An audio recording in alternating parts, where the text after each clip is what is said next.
Welcome to Chalk Talk. Andy Billman here, Rob Valore there. Pick up your sticks. I can't believe it's January 15th and we're still fucking talking about Deshaun Watson. Yes, that's right. That guy again had another article. Can't believe it. We'll talk about it again. Relive again. Then we're going to talk about Tommy Rees becoming the offensive coordinator and what that means for the draft. There's also, I think, lurking this Coach Prime situation with Dallas. We'll talk about why that's important for our Browns and for the draft, in my opinion. And then what's eventually going to happen to quarterback situation. The Cavs, interesting week since we last talked. They beat OKC in a wonderful game. And then 2 games later, they finally spit the bit. They didn't play well against the Pacers, got the Pacers back. We'll talk about where we are at as fans and where we think other fans are at, which I think has been interesting repercussions after the Sunday loss. My Irish are in the championship game. We got to fucking play Ohio State. Not good. I'll tell you why I am down and probably Rob is filling up. But first, we can't get rid of Deshaun Watson. He's back in the news. For those of you who didn't read it, this is what we're referencing. Jason Lloyd wrote an article today about The Athletic. I got to be honest, I wasn't shocked by it. It was kind of more confirmation of everything that happened. Are we finally done with Deshaun Watson news, Rob? I'll ask you. I'm not sure if we're done with the news, but this is stuff that we knew. Andy, we were talking about this all year. Yep. He was. I was saying since we've started this and since I was on other podcasts, he didn't know the plays. He wasn't learning the plays. Yep. And way back from Bill O'Brien in Houston, he couldn't read the defense. This is nothing new. Okay. So now stuff, of course, after the season, nobody should be surprised that this stuff is leaking out. I mean, are you surprised? Nobody was surprised. No, I'm going to look at the bigger picture for a second. This article wasn't surprising, just final confirmation. What I will say, though, which is really bothersome to me, Johnny Manziel, a little bit of Baker Mayfield, other quarterbacks here recently have fallen under this pit. And I'm tired of being in this pit as a fan. I'm tired of reading about these goddamn articles about our quarterbacks and players not giving full effort. Here's the thing. Now Watson, when he was in Houston, he physically gave more effort. Okay, he physically was giving effort. They knew, Bill O'Brien knew he wasn't a Mensa. He wasn't the smartest guy in the room. So they dummied it down for the guy. Okay. Right. But here's what happens. Mr. Billman, tonight you go out, okay, and you play the lottery, okay? Mm-hmm. You hit the lottery. I got a lottery ticket. You win the lottery. What the hell kind of effort are you going to give? 0. And that's what happened. The son of a bitch gave 0 effort. So now you have a guy who wasn't the smartest in the room. He wasn't the sharpest knife in the drawer. He hit the lottery. Then he comes in and so it all makes, to me, it all made sense. He didn't want to come here. Let's go back. He turned us down the first time. He didn't want to play in the cold. Then we come back and guarantee the guy, we back the Brinks truck up to the door. Who wouldn't take the money and then do nothing? What do you expect? What kind of results did you, Andy? I'm going to guarantee, listen, Andy, I'm going to sign you to my podcast and I'm going to pay you $1,000 a podcast. And I'm going to pay you for 10,000 podcasts right now today. What kind of effort are you going to give me? You don't have to fucking do a thing. Think about it. I just think with all that, and you're right, what bothers me, again, is we're here again. This is Manziel 2.0. We've had way too many of these stories in Cleveland in the last 25 years with the Browns. Here we are again talking about a player not giving full effort. And I'll add something to what you said. That was the wrong decision. Flacco should have been brought back here. Doesn't mean they were going to make the playoffs. Doesn't mean we've gone great. But that's where I get really bothered. And I knew this already, so it's not surprising. It's like, should have brought Flacco back. Should have brought Flacco back. If you knew the guy wasn't going to try, to go all in on a player who is not going to go all in, and we kind of all knew it. And that's why it's not shocking, but so disappointing. It's like you went all in on a guy, but after being there for 2 years, you kind of knew wasn't giving full effort. They knew it. Right. They knew he wasn't giving it. They knew it. And here's the thing. Everybody's talked about whose decision, but ultimately, Andy, who signed on the bottom line? Jimmy and Dee. They are the ones that ultimately signed on that kooky deal, right? And this is the second time now we brought in a quarterback. I'm going to say it, Manziel too. How's Manziel's pass? Was it clean? Oh my God! How was Watson's pass? Was it clean? Oh, the Haslams have no excuse for this one. None. The guy had a checkered past. They don't care. They do not care. By the way, they don't care. They don't. No, care. They don't. No. But and that really worries me because Manziel, same result. Scruples and morals are not two things they're looking for. Obviously. No, obviously. So my question I asked at the top, and I'll answer it first. Are we done with Watson? I am done with Watson. I don't need another article. I don't need anything else. I'm moved on. Guy needs to go to IR Siberia, collect your checks. Hope you enjoy your nice life. Goodbye. Well, I think everybody's done with them, but I still think you're going to hear snippets about them. See, I'm going to start saying I don't want to hear. Like and by the way, they have every right to put the stories out, and I will click on it as I'm a Browns fan. But there's nothing new anymore. There's nothing more needs to be said. The guy is done. No. And we should not waste our time thinking about him, talking about him, because he not only did he it's a shame what he did allegedly to those girls, but he did the same thing to the city of Cleveland. I mean, it's sickening. You know what he did? I mean, terrible man. Terrible man. I'm going to say absolutely terrible man. Because how could if you're Dee Haslam, what were the allegations? 26, 20, how could whatever the number was, how could that many girls come up with the same story? Like, and you're a woman. How could you know what I'm saying, Andy? It's not like it's not like Dan Snyder in Washington, who was a total cuckoo asshole, and he had no woman trying to talk him off the ledge. What the hell is Dee doing? Dee's the one signing the checks. Half the time, we think Dee's the one calling the plays from the fucking press box. She's gonna have a hard. I'm gonna be hard on her. It's gonna be tough to show your face in public for a little bit. Absolutely. I don't want to hear about your raw causes for. And by the way, Browns need to punt this stadium shit. Oh, is this how ugly is this getting?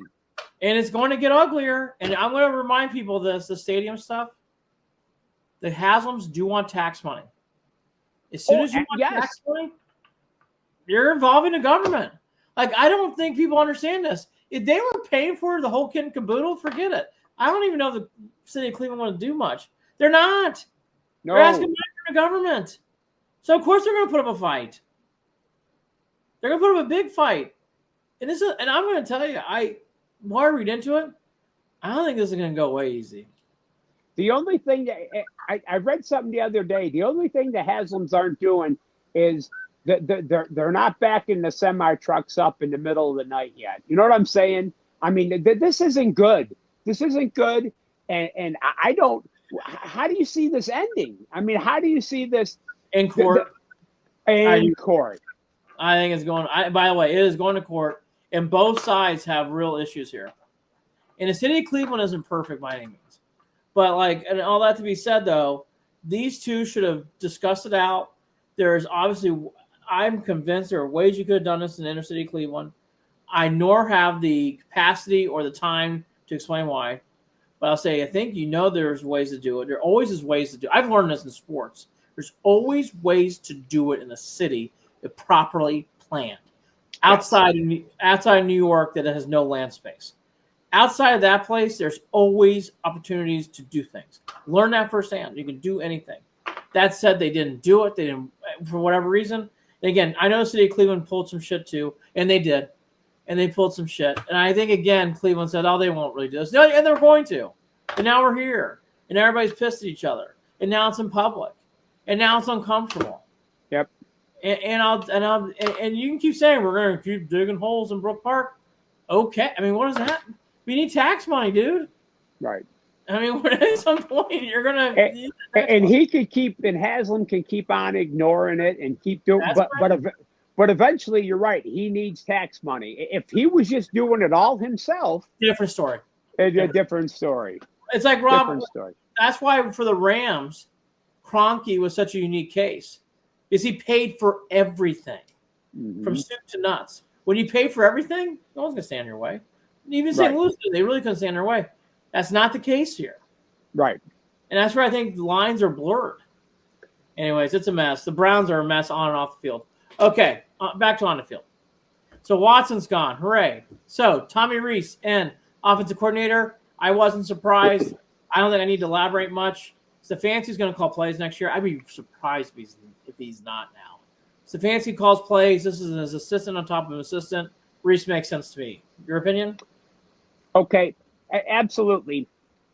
Clint Kubiak came in on Monday, and when they didn't hire Clint on the spot, I knew that Tommy Rees was coming. It had to be soon. Here's why. Because Clint and Kevin, they have lineage. They go way back, right? Yep. I thought maybe he would bring Clint in. Yep. But Clint would obviously want to be an associate head coach and would want to call plays.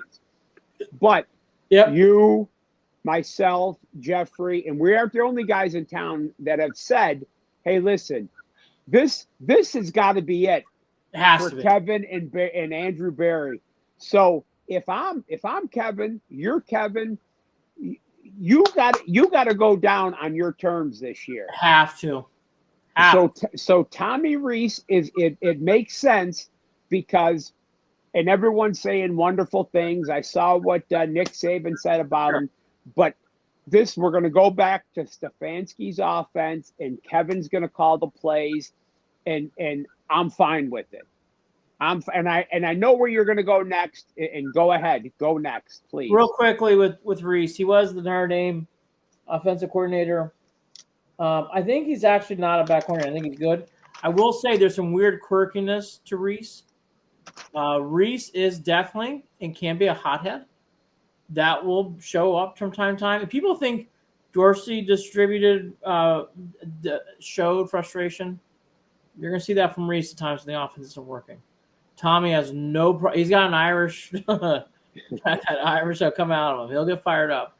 That said, quarterback by trade, played quarterback for the Irish, fighter, tenacity, perfectionist. That's why I think it works here, and et cetera, et cetera. Now, the natural connection to Mary Kay Cabot brought up, but I could have said it too, but she brought it up, and she said she's been talking to people. You know, we can debate what that means. But she says Milroe is being bantered about as a possible fit now inside Berea. Milroe being a quarterback from Alabama. Now, pause. Then you have this thing going on in Dallas. Why do we care about Dallas? Because if Coach Prime gets hired by Dallas, which is possible, the way Coach Prime talks, I think he's going to want to bring his son to Dallas. Mm-hmm. So now we got some options now, number two. If Dallas does this, and if you get Tommy Rees in here, now you got to wonder, well, will Dallas make a trade with the Browns? Or if Coach Prime goes to Dallas, will they make a trade with Tennessee to get them a pick to make sure they get Sanders? All these now possibilities. It does make the number 2 pick a little hotter, in my opinion.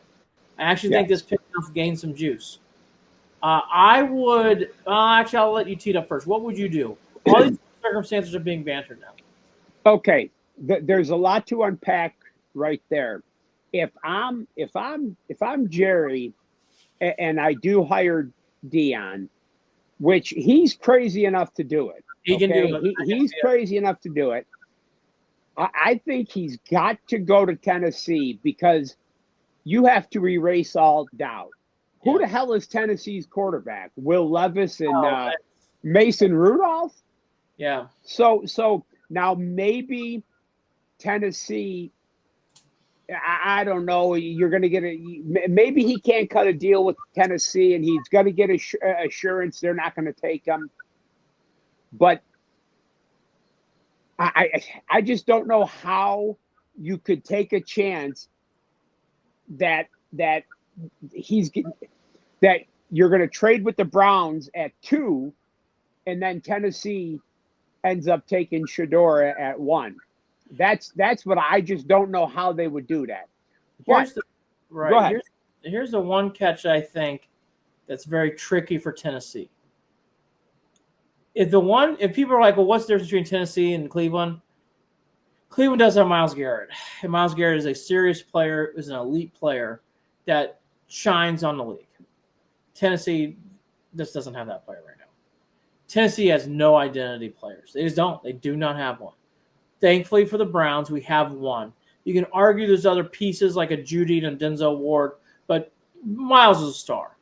If you're Tennessee, trading out a number 1, again, gives you another chance to be just average. And I can't answer that question as a Titans fan or owner. If I were the Titans, I'd be very hesitant to trade out of 1. Because you can't just keep trading out and not take a Travis Hunter at least. Where it's like you get someone in there who can play. I could say, yeah. I mean, I could see that. And then, okay, so then what's this nonsense? How could we give them Watson and they give us Dak? A lot of fans have brought that up. If Dak wasn't hurt, I would be very interested in Dak Prescott. Dak had a very serious injury. I would take Dak. I mean, I wouldn't guarantee him a starting spot, but I would take Dak and say, hey, you could go out and compete. Well, he's going to get paid a lot of money. I mean, that's the thing. I mean, Dak's a lot of money too. I mean, Jerry did pay him a lot.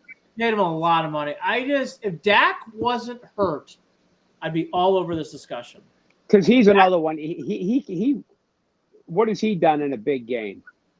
That he's coming off a serious injury. Now, here's the other thing. Now, as we're unpacking all of this, I'm still, and I've been all for getting out of the second pick all along. Jalen Milroe. When you guys started talking about him, I was never on board with him. And the more I look at him, I do think he is the most physically gifted quarterback in the draft, even over Shedeur and Cam Ward. Okay. I do think that. That's my opinion. And let me add an asterisk to what Rob just said. There are some experts that agree. Continue. I do think he has a high ceiling. Experts.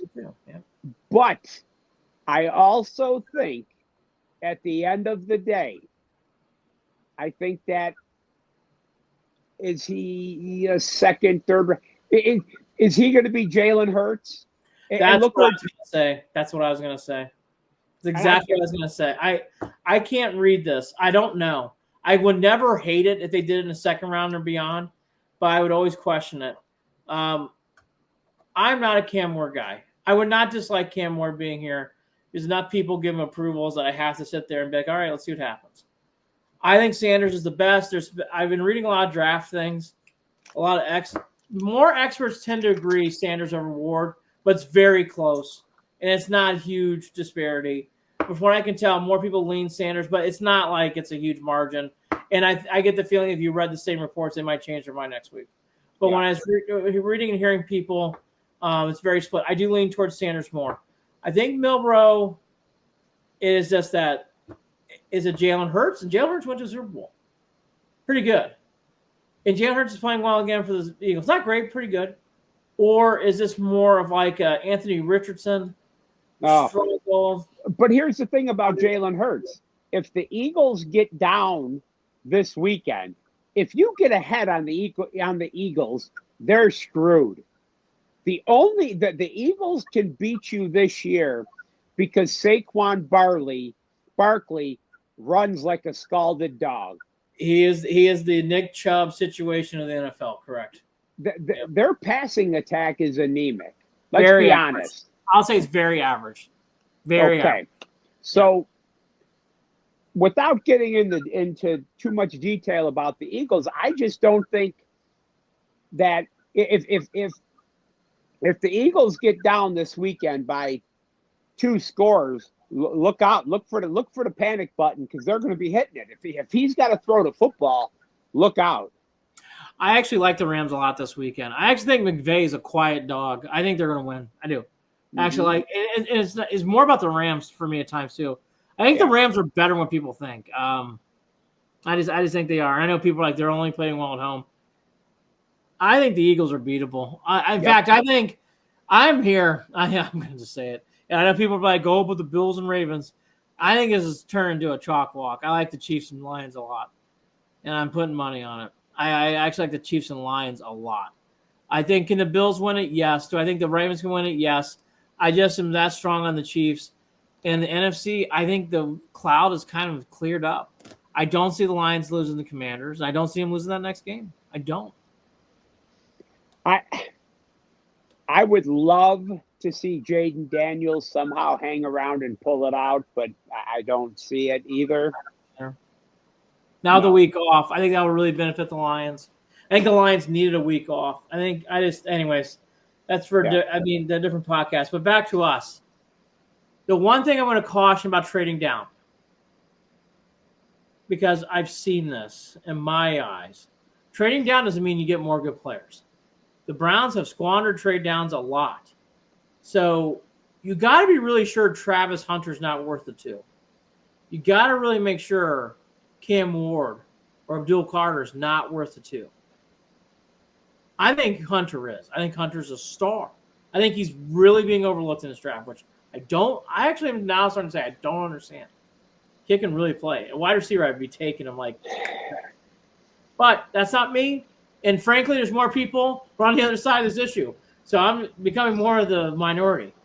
That said, the Browns need to really, really make sure not one of those top players can make a big jump on this team. I'll leave it there. Yeah. They need to really be sure. And we're not sure, we don't have a whole lot of faith in who the hell, obviously the guys that are making this pick are, they haven't changed. And I'd be really sure. If fucking Hunter goes off next year, I'm going to go off. If Abdul Carter has a great year, I'm going to be pissed. If he's playing for someone else. I'm just going to be pissed. I'll leave it there. I don't know. And by the way, it's all guess. Then it's too long. It's a guess. Well, sure. But the Browns really need to guess right here. But I also think that we are in a position. You can't reach to take a quarterback. No. You have to take the best player available. Right. Not to be chalky, not to be chalk talk, but you need to take the best player available. And here's what happens with these mock drafts and all these people talking. They overhype these quarterbacks and they build these guys up. And then, listen, Andy, I tell you right now, they're going to have these pro days, and one of these quarterbacks that we haven't even heard of is going to throw the football 75 yards on a dime, and he's going to be the hottest thing. 2 weeks ago, we heard a report the Browns love Jackson Dart. They love Jackson Dart. Drew Aller, before the playoff game, only was coming to Cleveland. The Browns love Drew Aller. You're going to hear everything from soup to nuts between now and then. and it's all true. It's all rumors. It's all bullshit, right? Yeah. He did the jump roping contest, and he jump roped 200 times in a row. Yeah. And oh my God, we gave him the agility bullseye test. And after he spun on his baseball bat from 20 times, he threw the dart at the clone. All that's Yes. Curtis Rourke from Indiana. You'll hear talk about him. You're going to hear talk about Will Harvard. You're going to hear talk. I'm telling you, somebody's going to come up and they're going to do something, and you're going to hear all kinds of nonsense. And most of it is going to be smoke and mirrors, because a lot of people are going to tell you one thing and do the other. They're going to, a lot of it's distraction, because they're just like the mainstream media. They don't want you to see. They don't want to tell you what's really going on. You think, okay, so if I'm Andrew Berry, I'm going to come up and tell you, okay, well, yeah, folks, we really truly like with the second pick, we're going to pick the. They're not going to tell you what they're doing. No, and to your point, if that deal happens with Deion, my first thing I would do if I were the Browns would go to anything Deshaun Sanders wants to do. Just go to anything from practice to his hangout hut to whatever. Be like, hey, we're there, man. We just want to hear. Start measuring tape. Act like we love Sanders. He's coming to I would do it all. I agree with you. And that's been going on for years. That's not even recent. Or it's like, hey, send everybody down there in a clipboard and whatever else. Yeah. That's said. Now, what about the Raiders? What about he doesn't? You don't think Brady's going to try to? There are two. It's so funny. If it makes people feel better, I do really scratch my head at the following organizations. The Browns are one of them. I don't understand the Giants. I don't understand the Jets, and I really don't understand the Raiders. And if you can explain any of them, congrats. I'm applaud you. Even Tom Brady, I don't understand anything the Raiders do. I just don't get it. They make a lot of high-end. I don't know. They make so many trades. It's ridiculous. The Cowboys, if they don't, and I'll say this too, the Cowboys don't get Deion. Holy cow, does that coaching search get wide and large? Well, if it's not Deion, it's going to be Kellen Moore. Jerry needs somebody. Jerry needs somebody that he can control. Think about it. He needs somebody that's going to be under his tutelage, under his tree. Yeah. And I mean, he's gone through, Jason Garrett, McCarthy's out. Kellen Moore is the next one in line. Kellen Moore was his offensive coordinator under Garrett. Yeah. For a while. It'll be, I'm telling you, it'll be, if Deion doesn't take it, it'll be Kellen Moore. And Kellen Moore, he is the modern day George Steinbrenner, and he's just not absolutely.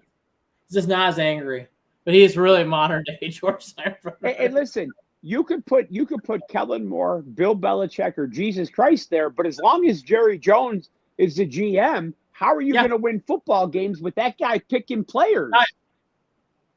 And by the way, that guy confirmed, I'm GM. Yes. Not getting off that pedestal. Enjoy. So, anyways, that's the NFL. Reese. But real quick, the Raiders, I'm hearing more and more. We're hearing more and more that Tom Brady is calling the shots. So now, obviously, we know Tom Brady was a fantastic quarterback, one of the best of all times. We have to think he's smarter than Mark Davis, right? I mean, he's got to be. If Mark Davis knows nothing about football. So I'm betting. I'm just gonna be polite. God does not have a good reputation. I'm betting I'm rolling the dice that Tom Brady is got to be better than Mark Davis, no matter what he does. I think if this goes in that direction, if I were Tom Brady, I think about retiring from the booth and getting your butt in Vegas. And I'll leave it there. Absolutely. He wasn't great in the booth. He doesn't need it. Let's get right. And I'm not saying be the GM of the team. I'm not saying get in there every day. If you're going to run it. Go run it. Go. That'd be my big advice. Don't be a D Podesta traveling around the United States every Sunday. No. You're either in or you're out. Yep. You gotta start thinking that way. Anyways, that's the Browns. 30 minutes in. Yep. So I haven't played a game 2 weeks, and yet Yeah, the Browns are just right there every time. They signed some people. One's from the CFL. Hooray, Holly's his name. Oh my God, what a huge signing. This was monumentous. That guy, that was huge. Jesus Christ, that was a big free agent signing. I mean, I can't believe that. How did the Browns sign this guy? They went up to Windsor and they're like, "Who's that at the end of the craps table?" His name is Holly. Oh God, you're big. What did you do last year? I got some tape on my pitch deck. Oh, cool. As he craps out on 7. But anyways, no, he's in fairness to the young man, he's coming to Cleveland. I actually did raise my eyebrow on positivity. The old Browns regime used to do these moves a lot pre-move. And I missed that the Browns used to do this a lot with the USFL and the CFL. I'm kind of glad that they did this. I missed these little weird signings because one out of every 3 really works. Yeah. I don't think it's a big deal that they did this. I kind of liked it. But again, it's a monument. They made a bigger deal out of it than, you know what I'm saying? I do like it because what the hell? I mean, he did have some good stats up there. And he is a big dude. It's a lot. No, I giggled what you're saying. Yes, big moves. All right, so let's go right to Buckeyes. We're already talking about football. Buckeyes, the Final Four was Jack Sawyer. Hold on, Jack Sawyer. Can Jack Sawyer, will he live in your brain Jack Sawyer should live in Buckeye lore forever. I am so surprised as I put this on my Instagram channel and a couple people picked up on it. Run, Sawyer, run. I mean, that's all I kept thinking down the sideline. Like, oh my God, this young man who bleeds scarlet and gray, who defended the flag against Michigan, who was really a 5-star that finally is playing like a 5-star, who's having a great last 4 or 5 games. He really is. Sawyer really started playing well against Indiana. He's closed it out here with this last game. I'm happy for Sawyer as a person and a fan of football because he really is a Buckeye fan growing up. He was a huge 5-star recruit in Pickerington. People don't know Pickerington. Is an east side suburb of Columbus. He was Ryan Day's first ever recruit, correct? Big time recruit. And he's really paid off. And I was so happy for him. And I thought that really just said it all. I mean, the Buckeyes had one of those games again where they couldn't get Jeremiah Smith involved. Here's the thing real quick. And here's what I love. Here's real quick about Sawyer. Jack Sawyer is not, in my opinion, he's not a high-level athlete. No. You know what I'm saying? Football player. He's a football player. And that's what I love about the kid. He doesn't have all of the great flashy moves. He doesn't have, I think he's just going to be one of those guys, and he'll probably be not a day 2, a round 2 draft pick in the NFL. And he's going to be one of those guys that's going to be around the ball, and he's going to make plays in the NFL for a long time. And it's just going to be Andy. He's just not going to have any, he's not a big, huge physical specimen. He's certainly not quick off the ball. You know what I'm saying? You don't see him flying off the ball. In all seriousness, in today's college football, God bless him. He made the end zone. That was a slow run. Oh, yeah. That looked like Rob and I running to hit the bathroom before we shit our pants.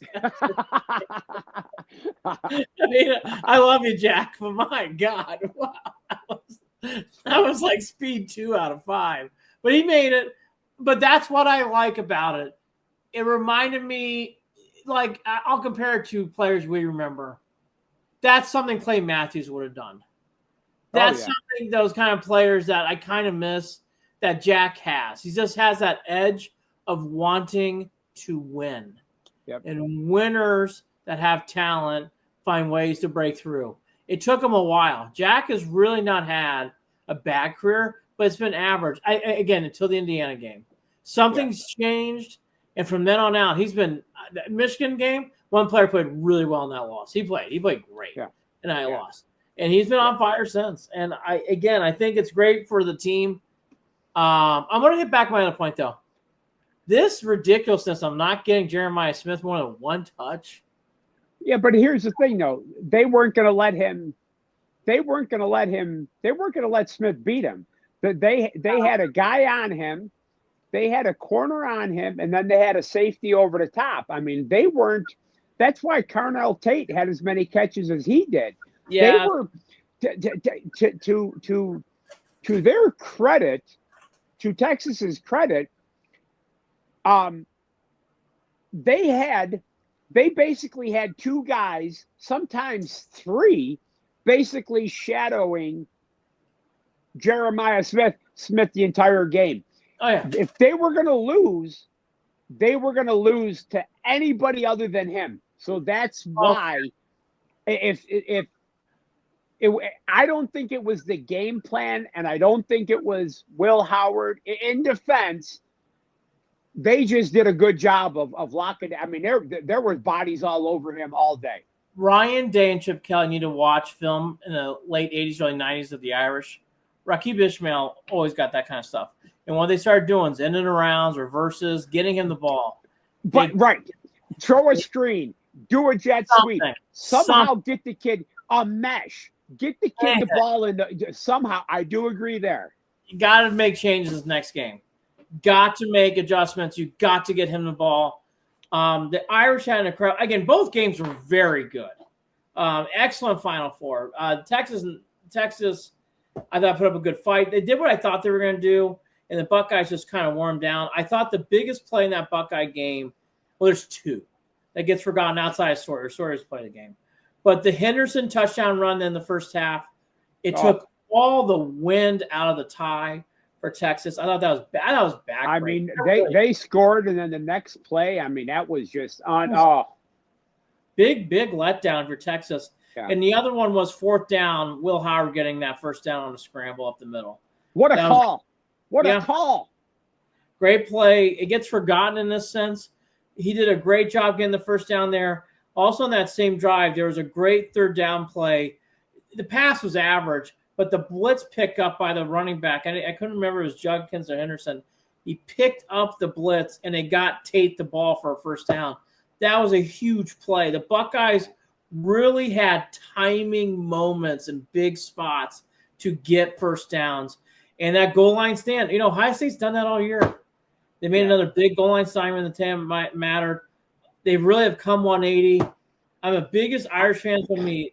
I don't see how the Irish are going to win that game. I hope I'm wrong, but outside of Sawyer strip sacking Quinn, what did you think of Quinn Ewers? About what he's been all year. He's actually an okay to good quarterback. He's not a pro. He's just okay to good. He's not a bad college quarterback. He just can't lift him up on his shoulders. Sarkisian is so loyal to him. Yeah, I mean, if Arch Manning was sitting there, and I mean, good for us, and maybe Arch, put him in. It was a mistake. It reminds me of Kyle McCord.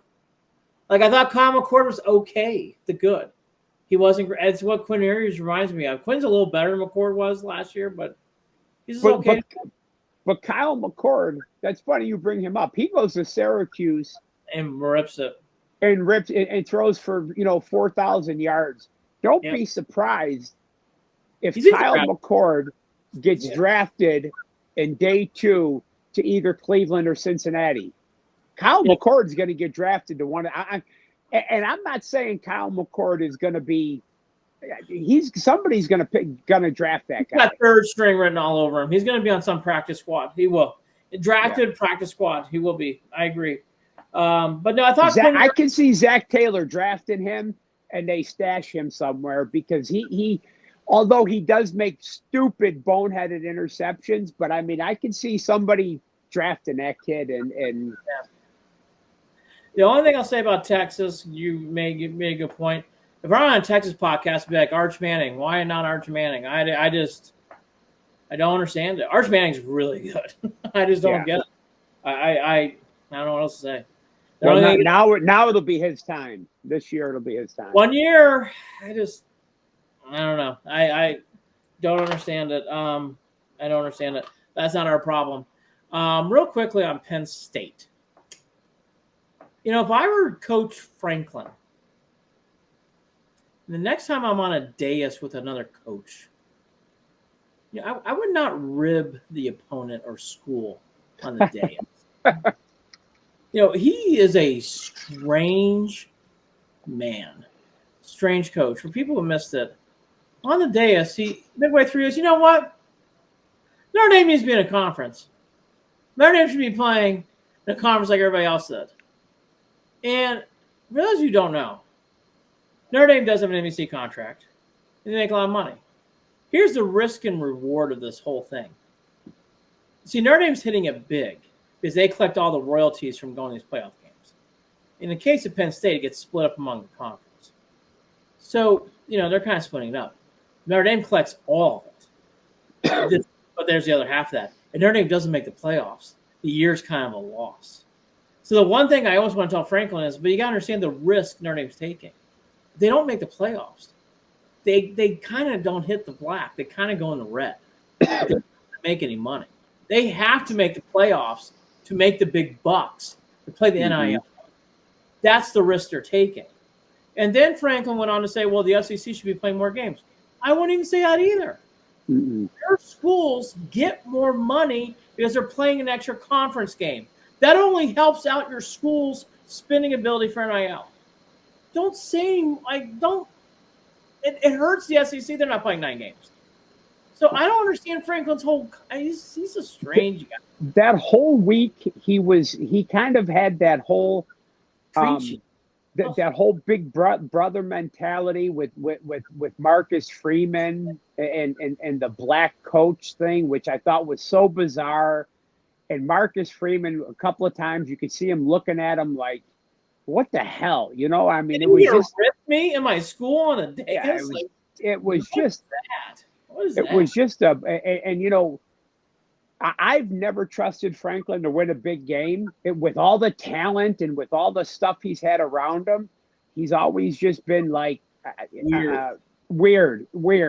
And I was glad that that Freeman actually that he won the game because Franklin, I don't know what the hell's up in the water up there in Penn State, but bizarre. I agree with you. Like with the guy on the dais. Like the only thing I can ever remember years ago, Florida State played Florida in the national championship game, and Bowden and Spurrier took shots at each other on the dais. It's the only thing I can ever compare it to. Other than that, I was like, I don't think I've ever seen this. No. Like, why would you take shots here? Just so weird. No. If the Irish beat the Buckeyes are going to have to make mistakes. If they do that, the Irish will be right in this game. There'll be a thorn in their side, and then it can't get goofy. That's the only way I see the Irish winning this game. Riley Leonard's a great story. He's not the quarterback. Here's what has to happen. If the Buckeyes come out and they bullshit around and they let Notre Dame hang around, then they're in trouble. It's one of these 17-13 what. Oh, and if it's anybody's game starting the fourth quarter, then it's all bad. Irish will be a thorn in your side. We have to control the game from the start. They have to get up like they did against the Ducks. Got to go out and punch them in the mouth. Be aggressive. Will Howard's got to come out punching. And I'll tell you what. Riley Leonard, we know what Riley Leonard is. He's not a quarterback. They have to go and they have to attack. Make him throw. If you make Riley Leonard throw the football, make him be a quarterback, you're going to beat him. Game, set, match. Yeah. Because listen, I'm blitzing. I'm packing that line of scrimmage because if you make him have to throw the football, I don't think, maybe I'm wrong, but Riley Leonard is not going to beat you. Throwing the football with it. his legs, maybe. They're going to run the ball, but Andy, you're right. If this is if it's 17-13 to start the fourth quarter, in game take the Irish. I would actually say I like the Irish. In game take the Irish, because I'm telling you, you can't let them hang around. You'll see Day, his face will get beat red and he'll start just staring. Yeah, the Irish Freeman is very confident in going for a unique risk. He has no problems going for fake punts. He has no problems going for a 3rd and 1, throwing at 50 yards.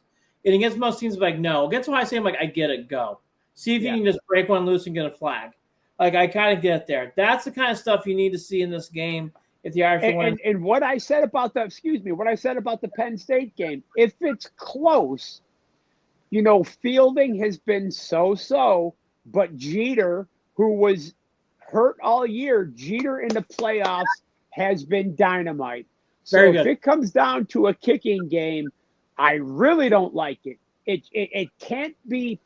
If it's a close game, I don't like our chances. I think we're in trouble. We have got to take this game by margin.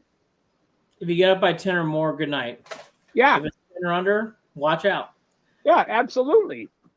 Absolutely. Cavs quickly. Great game against OKC. Split against the Pacers. 34-5.